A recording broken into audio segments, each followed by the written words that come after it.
Hey guys, so I hope you liked my last video, the jalapeno cheddar cheese bread. I liked making that one. It's one of my favorite little quick breads that I like to make. And I figured my next video I would show you some tools and stuff that you may see me use in the upcoming videos, or you haven't already seen me use them, just as a way to show you things that maybe you have or you don't have and maybe you want to get. But if you do that, then I say either save up your chore money or your birthday money or your Christmas money for some of them, unless you already have these items or items that are similar to it, then you're good to go. So I will start here with these two lovely things. These would be our thermometers.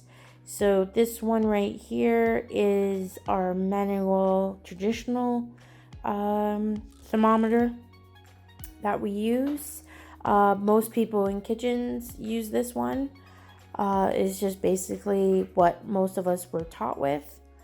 And then we have here a digital one that you just pull the cap off and it's ready to use. You turn it on. Either you can have it on Celsius or Fahrenheit. I tend to have mine on Fahrenheit because I like seeing the numbers that way. So that's our thermometer there. Then our measuring spoons. You'll always see me use these ones. These ones are my favorite ones, but there's metal ones, there's plastic ones. It's whatever you have works well. And then here we have our measuring cups. I have multiple sizes. So this one is a 1 cup. This one's a 2 cup. This one I believe is a 4 cup. So you probably see me use multiple glass cups, measuring cups, in some of my recipes, just that so that I'm not reusing. But for you, if you just have 1 cup, it's usually my rule of thumb. The way I like to do it is I go by dry ingredients to my wet ingredients. That way the measuring cup doesn't get dirty and nothing will stick to it. So I usually will do like my flour, then I would do my sugars, and then I would do either, if I'm doing milk, eggs, things like that, then I would do those ones last. Then we have our hand measuring ones, so our cup, our half a cup, a quarter, and a third. Those ones I like to use sometimes for different things. If I'm using margarine and I'm using the Basel, I will use those cups unless I have the brick margarine. Then with the brick margarine, you just follow the little ruler that's on the brick to cut to your sizings.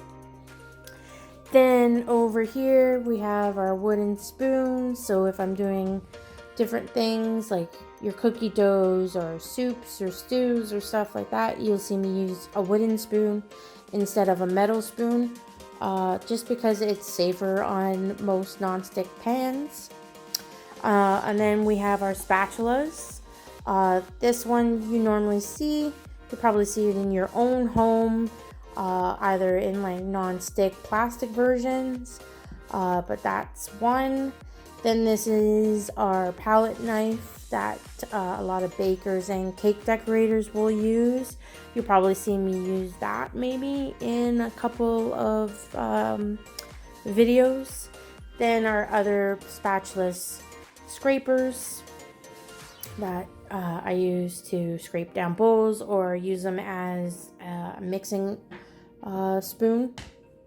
It just depends on what we're doing. Then here we have our steel, which is to help sharpen our knives.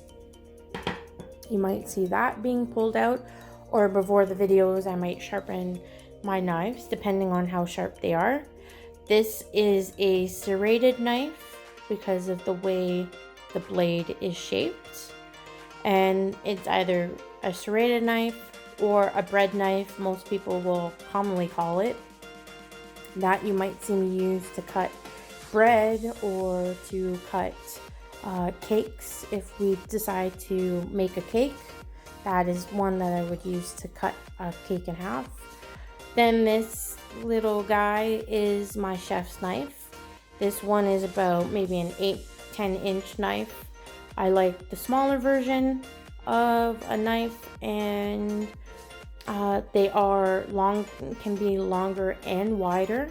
It just becomes a preference for whoever is cooking. Depends if your mom or dad have knives similar to this. That would be your kitchen knife. And then this little guy here would be my paring knife. I would either use my chef knife or my paring knife depending on the job. I tend to use this for smaller things. So if I'm cutting fruit or tomatoes, things like that, I would use this. I didn't do it in the jalapeno cheddar cheese bread, but I would have probably used this paring knife instead of the chef's knife to do it any other time. Then you've seen the whisk. The whisk has many purposes. You can use it to stir, or as in the banana bread, I used it to mash up the bananas. Then we go up here to the top. You see these 3 scoops. These I would probably use when I'm doing cookie doughs to scoop out the little balls of dough. So we would have this one here would be our 1 ounce. This would be like our 2.5, and this would probably be our 3. So depending on the size of the amount of dough that we want, we would probably use one of these, and they're color coordinated for sizing. So then I'll probably say, oh, I'm going to use my purple one, which is probably 1 ounce of dough. Then, like in everybody's house, we always have a good pair of tongs, because if we're doing anything with meat or anything and we need to flip, especially on a barbecue, we would use these. Then here you see, this is just one of many sets of cookie cutters that I have. I just took it out just to show you. This one would be considered a fluted cookie cutter, and we would use this to make our shortbreads or stuff like that. But cookie cutters have many uses in the kitchen, so that's just one set of many that I have. Then here we have our pastry blender, which I would have probably used when making the banana bread, but it's just like a fork. So if you don't have this, you would either use your whisk or your fork. Then I have 2 types of graters here. We have the one that we use for the cheddar cheese, and then this one is a finer grater, and we use that to do lemon zests or anything like that. Or if you have a pasta and you want to finish it with some grated Parmesan cheese, I'd probably use this just so that you get a finer little grate of cheese. Simple. Then we come over to here. We have our hand blender and we have our stand mixer. So those are the 2 mixers that you'll probably see me use. Depending on the recipe and how complex or how simple it is, I will probably go between the 2 mixers, and it depends which one you have. If you don't have a stand mixer and you have the hand blender, that's fine. If you don't have that stand mixer, sometimes you probably have to mix by hand. It just depends on the recipe itself. Then here I have a hand blender, and this would be what we call an immersion blender, and I'd probably use this for pureed soups, which is probably coming up soon in one of our recipes. We're going to do a soup, so that would be the one that I would use. Or if we're going to do a vinaigrette or a salad dressing, that is the one I would use. This is the food processor, and like I said, we would use this to make doughs or process other type of foods. So going from that, we come here to our cutting boards. So on top of the board, this is what we call a bench scraper or a dough cutter that you might see. We might use it to scrape things off a cutting board into a bowl or into a pot. And then here we have our different colored cutting boards. Each color means a different thing within cooking. So we'll start with the blue one. The blue one is for seafood. So if you're doing fish, cutting up fish, you would use this blue board. For the red, it's for raw meat.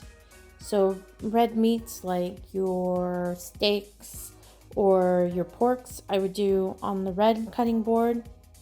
Yellow would be for your chicken and turkey, stuff like that. Your poultry, you would do your raw poultry, chicken on the yellow one. Brown is for cutting breads, loaves, stuff like that. You would do on the brown one. The green one is for your fruits and your vegetables. So you would dice up all your fruits and vegetables on that and make sure it doesn't cross-contaminate amongst the other ones. Then the white one is basically like if you don't have a color, then that would replace that color. A rule of thumb for me, I tend to do, if I only have a whiteboard, I would always do my fruits, my vegetables, stuff like that first on the cutting board, and then I would do my raw last.